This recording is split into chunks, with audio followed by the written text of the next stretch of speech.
Sobat Maestro, sesaat lagi kita akan bersama-sama mengikuti ibadah raya Minggu GBI Sukawarna. Selamat mendengarkan.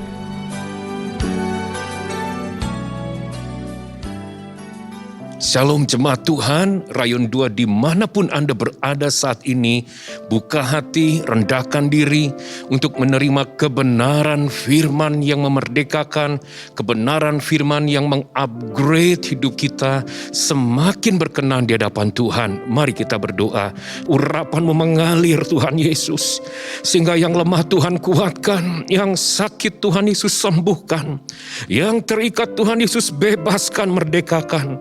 Kami menyambut firman-Mu Tuhan yang akan mengubah kami, mendewasakan. Urapi hamba-Mu di dalam nama Tuhan Yesus kami berdoa. Amin. Saya akan memulai saudara dengan satu majalah yang ada di Amerika, di mana majalah ini terbit beberapa kali dalam satu tahun. Ini majalah adalah majalah ekonomi.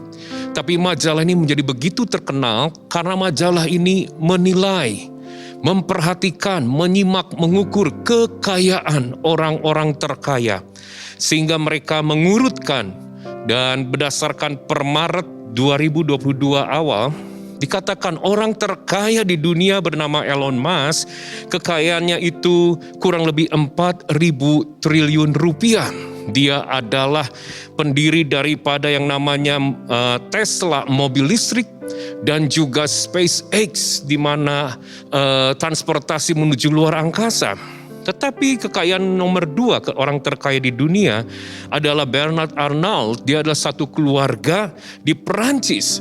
Ya, seperti merek Louis Vuitton salah satu kepemilikan. Kekayaannya 2.700 triliun rupiah kurang lebih. Yang ketiga, Jeff Bezos. Dia kekayaannya kurang lebih 2.300 triliun rupiah. Majalah ini terus mengukur sehingga banyak orang tertarik melihat kekayaan yang dimiliki dan bertanya, siapa yang paling kaya di dunia? Dan yang keempat, Bill Gates, kurang lebih 1.800 triliun rupiah.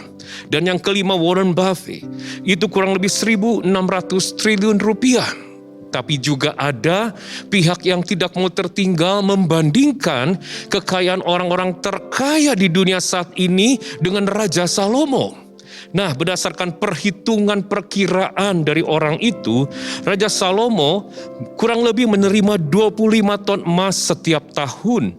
Dan berdasarkan tingkat inflasi, suku bunga, dan memperhitungkan pajak dan sebagaimana lainnya, maka kekayaan Salomo adalah kurang lebih 30.000 triliun rupiah. Sangat jauh di atas Elon Musk. Baik saudara, dunia melihat atau mengukur kaya tidaknya seseorang dari material, dari uang, berapa banyak uangnya. Tapi Tuhan melihat kekayaan tidaknya seseorang dari imannya. Saya ulangi, dari imannya. Saya akan beri judul pesan firman-Nya saat ini adalah menjadi kaya di dalam iman.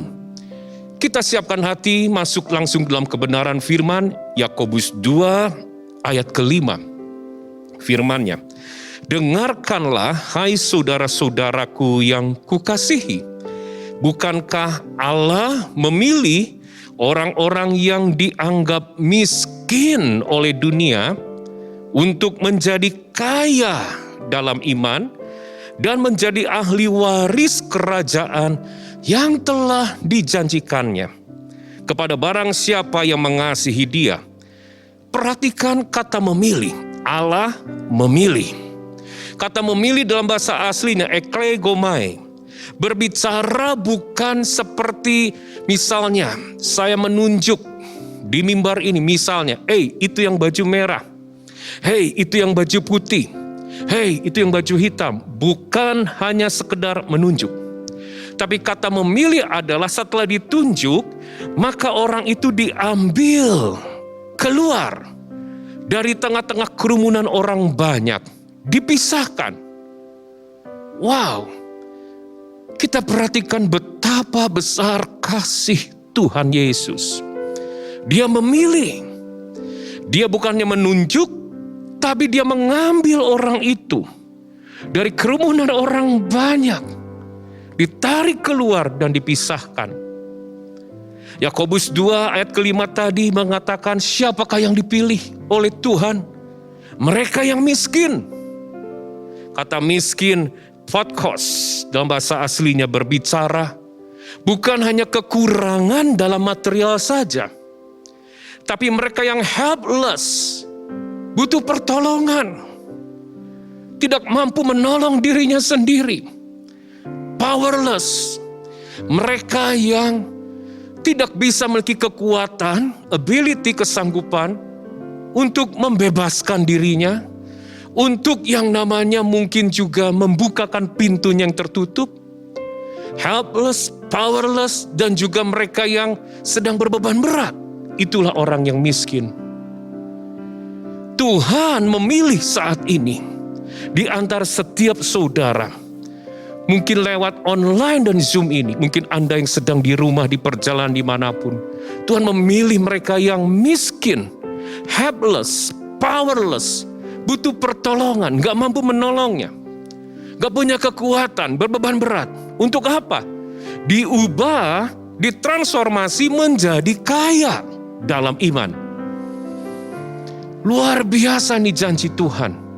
Anda, kita semua yang sedang helpless, powerless, gak sanggup menolong diri sendiri, dalam segala kelemahan, gak sanggup membebaskan diri sendiri, diambil, dipisahkan keluar, dan diubah untuk menjadi kaya dalam iman. Dari yang miskin menjadi kaya dalam iman. Tujuannya apa? Mewarisi kerajaan Allah. Mewarisi bukan hanya saja kita menikmati yang namanya fasilitas kerajaan dan otoritas kerajaan, tapi kita bisa merepresentasikan Kristus dimanapun kita berada. Dan ini janji Tuhan, menjadi kaya dalam iman. Yakobus 2 ayat 19, Alkitab berkata demikian, engkau percaya bahwa hanya ada satu Allah saja, itu baik.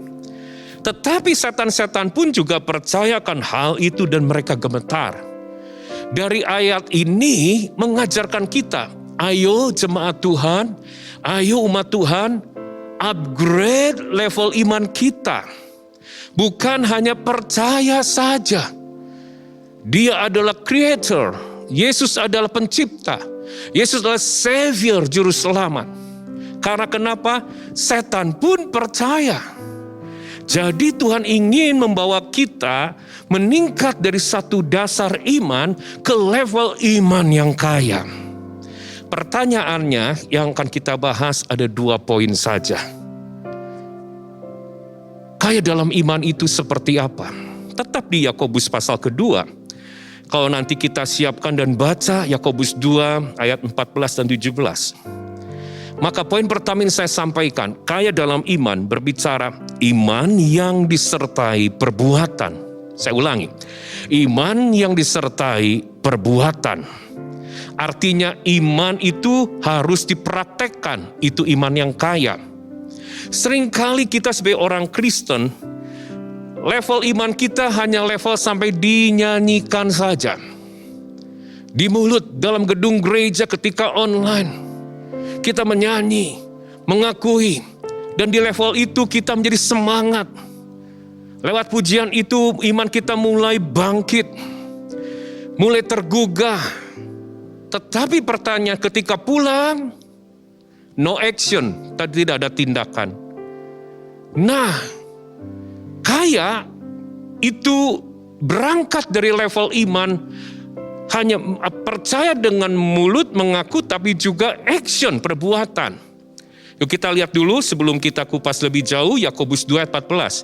Apa gunanya saudara-saudaraku jika seorang mengatakan bahwa ia punya iman padahal ia gak punya perbuatan? Dapatkah iman itu menyelamatkan dia? Ayat 17. Demikian juga halnya dengan iman. Jika iman itu tidak disertai perbuatan, maka iman itu pada hakikatnya adalah mati. Mati dalam bahasa aslinya artinya tidak aktif, tidak beroperasi. Bayangkan, Anda sudah jauh-jauh akan mengambil uang di sebuah ATM. Dan Anda tahu di pojok jalan sana ada ATM. Dan waktu Anda masuk, Tiba-tiba Anda buka, AC nyala, lampu nyala. Cuma sayang di atas mesin ATM ada sebuah lembaran kertas out of service. Rusak. Itu tidak aktif, tidak beroperasi. Hanya nampak itu ATM. Memberi harapan tapi tidak punya kekuatan dan kuasa. Itu iman yang mati. Kalau kita hanya sampai level iman dinyanyikan saja di gereja, maka Alkitab berkata apa? Ayat 20. Yakobus 2 ayat 20, hai manusia yang bebal, maukah engkau mengakui sekarang bahwa iman tanpa perbuatan adalah iman yang kosong? Alkitab Yakobus ini adalah saudara Tuhan Yesus. Dia anak dari Maria dan Yusuf, ya. Satu ibu tapi Yesus ada berasal dari Roh Allah. Tapi Yakobus saudara, dulu dia nggak percaya Yesus, tapi setelah Kristus bangkit dari kematian, dia mengakui Jesus is the creator, pencipta, savior. Dan dia menjadi guru yang mengajar jemaat untuk menjadi dewasa. Berangkat bukan hanya dari iman yang hanya diakui saja, tapi action, perbuatan, itu iman yang kaya. Sampai dikatakan kalau imanmu itu hanya di mulut saja, itu iman yang kosong. Orang-orang Kristen seperti ini dikatakan sebagai manusia yang bebal. Dalam bahasa aslinya kenos. Manusia bebal ini artinya jago ngomong doang, no action, talk only. Sampai dikatakan orang itu adalah orang yang besar mulutnya. Jangan jadi orang Kristen yang besar mulutnya. Karena iman yang kita nyatakan hanya berdasarkan pengakuan lewat pujian ketika kita ada di dalam suasana ibadah. Waktu kita keluar menghadapi kenyataan, waktu kita pulang menghadapi yang realita, no action dari iman itu. Dan kita kembali down. Itu manusia bebal, kenos. Orang Kristen yang no action talk only.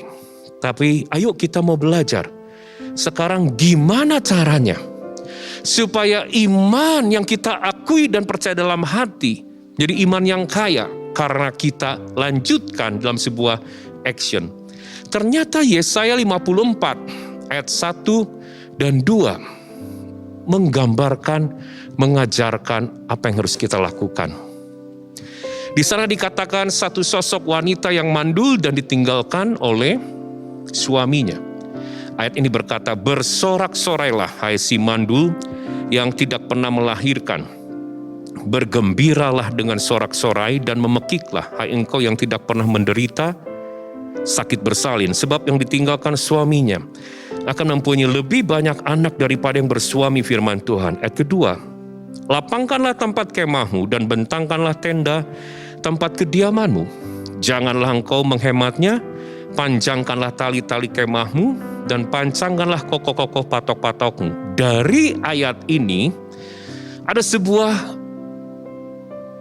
pelajaran yang kita bisa tarik. Kata bersorak-sorai, berbicara mulut, artinya perkataan kita harus berbeda. Ketika di gereja, ketika waktu ibadah kita mulai menyanyi bahwa through you I can do anything. Melalui engkau aku bisa lakukan apapun juga. Iman itu akan menjadi kaya ketika kita pulang keluar ada action. Actionnya adalah pertama perkataan. Perkataan harus mulai berbeda.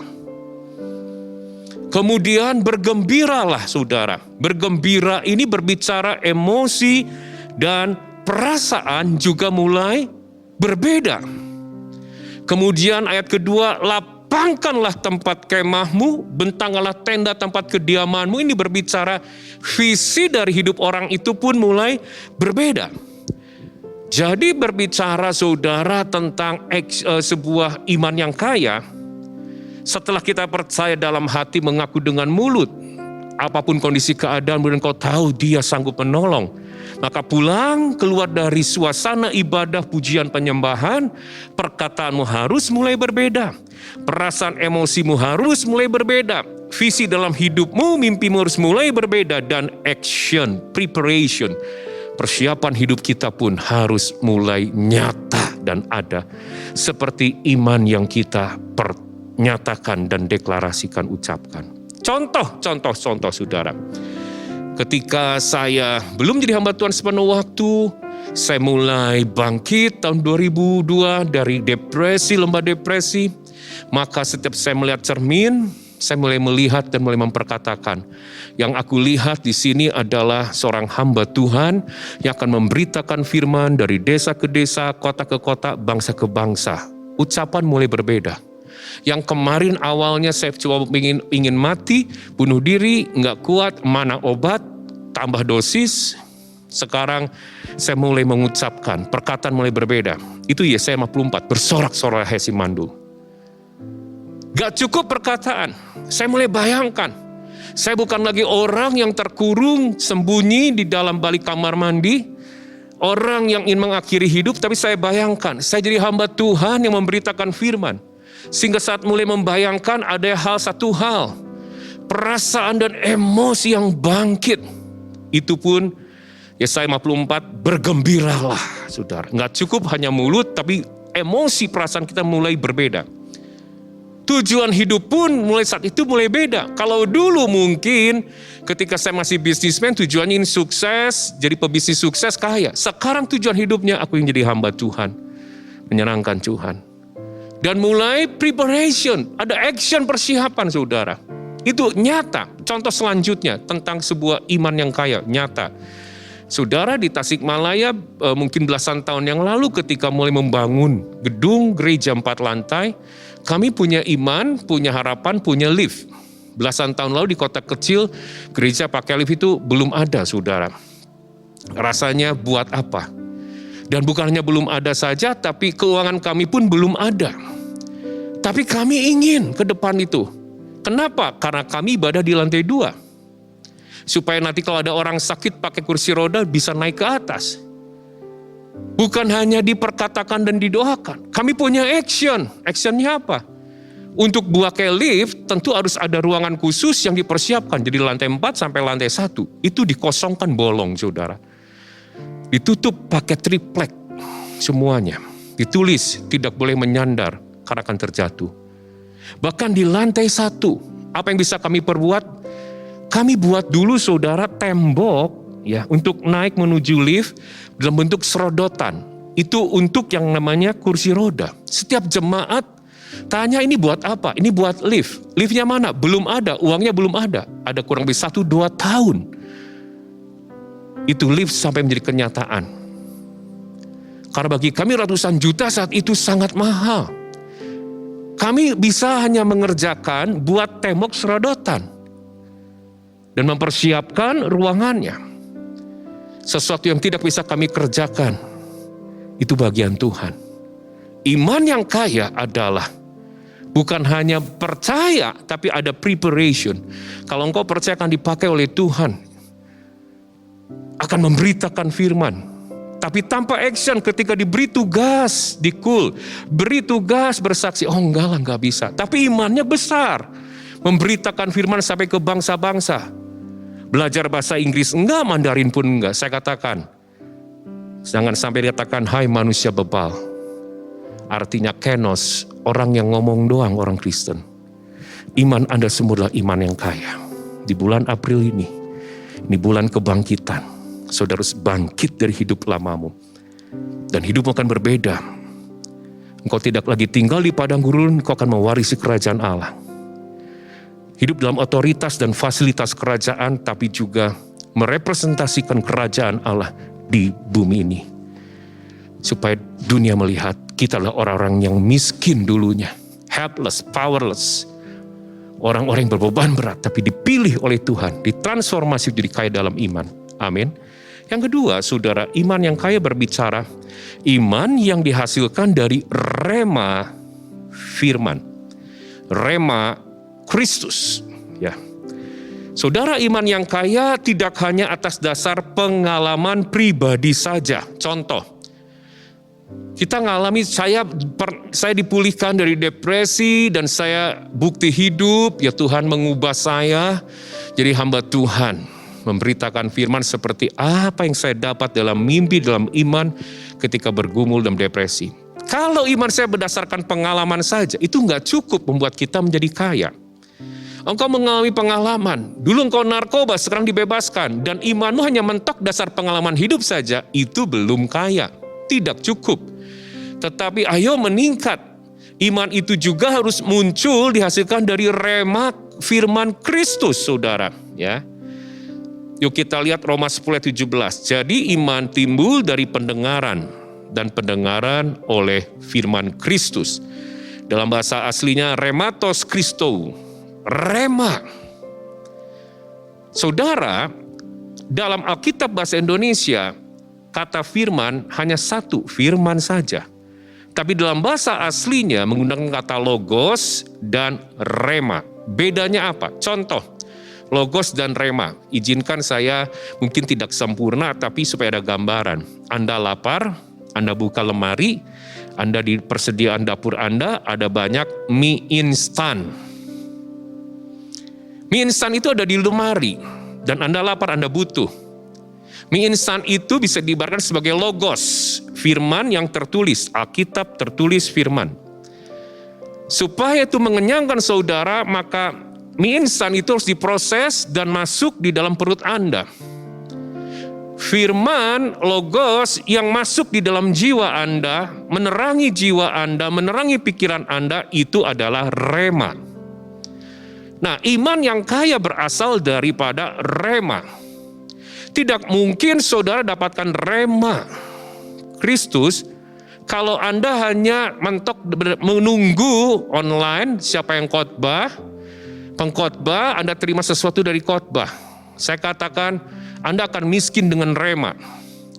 Tapi Anda kaya dengan rema ketika Anda dalam hidupmu pribadi punya pengalaman, disiplin, konsistensi, kehidupan, penggalian kitab suci. Jadi apapun keadaanmu saudara, jangan hanya mengandalkan atas dasar pengalaman-pengalaman. Itu baik, tapi nggak cukup untuk jadi kaya. Anda butuh tingkatkan, Anda duduk di dalam hadirat Tuhan, untuk saudara mendapatkan, mengubah logos yang tertulis itu masuk menjadi rema. Sehingga firman itu terang Allah yang menerangi hati dan pikiranmu, membuat engkau menjadi paham. Oh iya, saya sekarang paham ketika Anda baca firman. Satu ayat. Karena satu ayat itu Anda menjadi, engkau bangkit. Engkau jadi semangat. Engkau jadi percaya. Yang tidak tahu harus ngapain lagi tiba-tiba, aku tahu. Ini yang harus kerjakan. Yang awalnya Anda rasanya putus asa, tiba-tiba ada pengharapan karena satu ayat itu. Itu rema yang sedang menerangi saudara. Nah, ketika Anda dalam hidup pribadimu banyak menggali kitab suci dan memiliki sebuah kehidupan pembacaan Alkitab pribadi saudara. Tentu yang pertama butuh anointing, pengurapan. Dan Anda butuh passion, kehausan. Haus Anda butuh. Anda butuh purity, hati yang tulus, hati yang bersih. Karena Tuhan akan menulis remanya dalam setiap batin yang bersih. Tidak ada yang namanya dendam, iri hati, dosa yang disembunyikan. Anda hanya mencari, ingin menyenangkan hati Tuhan, mengerti kehendak Tuhan. Itu Tuhan akan tunjukkan rema. Dan bukan hanya passion, purity, hati yang tulus, tapi juga Anda butuh perseverance. Itu berbicara ketekunan. Anda setiap pagi punya waktu khusus, baca kitab. Jadi ini di era Pentakosta ketiga, Tuhan akan munculkan jemaat yang kaya dengan iman. Mereka punya pengalaman rohani, tapi juga mereka dipenuhi oleh rema Kristus. Dan seperti tadi, logos itu akan logos. Anda lihat logos, wow, luar biasa. Lemarimu penuh dengan mie instan, tapi enggak pernah bisa menikmati. Diproses supaya itu masuk di dalam perut Anda. Kita butuh proses itu, supaya masuk di dalam hati, pikiran, dan jiwa kita. Saya percaya saudara, ketika rema itu berbicara, hidupmu enggak akan pernah sama lagi. Kau akan berbeda, kau akan bangkit, kau akan diubahkan. Sebagai contoh yang terakhir, Yohanes pasal 20. Saat itu Maria Magdalena melihat kubur Yesus kosong dan dia sedang menangis. Tiba-tiba ayat 15, Yesus menampakkan diri kepadanya berkata, "Ibu, mengapa engkau menangis? Siapa yang kau cari?" Maria menyangka orang itu adalah penunggu taman, lalu berkata padanya, "Tuan, jikalau Tuan yang mengambil dia, katakanlah kepadaku di mana Tuan meletakkan dia supaya aku dapat mengambilnya." Lihat, Yesus berbicara banyak. "Ibu, mengapa engkau menangis? Siapa yang kau cari?" Tapi Maria masih tertutup, belum terbuka. Dia sedang sedih, dia tetap putus asa. Tapi ayat 16, Yesus tiba-tiba berkata, "Maria." Hanya satu kata, saudara. Maria. Tiba-tiba Maria berpaling berkata, dalam bahasa Ibrani, "Rabuni," guru. Berubah, dia melihat terang. Dia bangkit dari keputusasaan. Dia punya energi lari memberitakan, Yesus hidup, Yesus hidup. Hanya satu kata, rema, Maria. Kalau Anda mendengar ribuan khotbah, tapi tanpa rema yang masuk dalam diri Anda, kita tidak punya iman yang bisa membangkitkan, menggerakkan kita. Tapi kembali hari-hari ini, hanya cukup dengan satu kata Yesus berkata, Maria. Maria tidak pernah sama lagi. Hari ini yuk kita bertobat. Mungkin kita miskin dengan rema. Tuhan ingin membawa Anda dalam sebuah pengalaman yang luar biasa. Menjadi saksi, mewakili kerajaan, merepresentasikan kerajaannya. Oleh karena itu, jadilah kaya dalam iman. Iman yang disertai dengan perbuatan, perkataan berbeda, perasaan berbeda, visi mimpi mulai berbeda, dan buat preparation. Amin. Buat persiapan untuk yang apa kau percaya itu. Haleluya. Dan yang terakhir tadi adalah rema. Firman yang dihasilkan dari rema. Mari kita berdoa. Ada berapa banyak saudara rindu berkata, Tuhan, aku menyadari aku miskin di dalam iman itu. Tapi aku mau menjadi kaya saat ini. Mari angkat tanganmu. Saya akan berdoa. Dalam nama Tuhan Yesus, lihat tangan-tangan terangkat. Urapan Roh Kudus mengalir.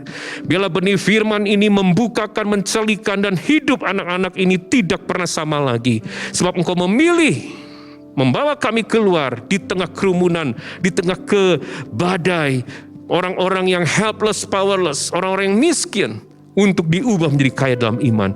Kami boleh mengalami dan kami menjadi saksi-Mu Tuhan Yesus. Terima kasih, hamba-Mu selesai berbicara, Roh Kudus akan terus beracara. Dalam nama Tuhan Yesus, berkat Allah mengalir, kaya dalam iman, kaya dalam iman. Haleluya. Amin. Sobat Maestro, Anda baru saja mengikuti ibadah raya Minggu GBI Sukawarna. Terima kasih atas kebersamaan Anda. Selamat hari Minggu dan Tuhan Yesus memberkati.